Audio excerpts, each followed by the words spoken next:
એક એવો દિવસ જે ભારતના બંધારણ અને લોકશાહીના પ્રારંભનો દિવસ છે. હું આ મંચ પર મારી વાત શરૂ કરું તે પહેલા હું ભગવાનને પ્રાર્થના કરું છું કે આપણો દેશ હંમેશા સમૃદ્ધિ અને શાંતિની દિશામાં આગળ વધે. જો તમે વિચારશો કે શા માટે આપણે આ દિવસને ઉજવીએ છીએ તો તેનો જવાબ છુપાયેલો છે સંઘર્ષ અને ઉત્ક્રાંતિની કહાનીમાં.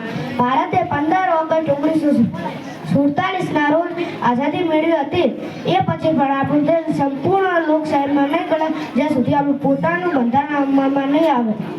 26 નવેમ્બર 1949ના દિવસે ભારતના બંધારણનું મસૂદું તૈયાર થયું હતું અને 26 જાન્યુઆરી 1950ના દિવસે સત્તાવાર રીતે અમલમાં આવ્યું હતું.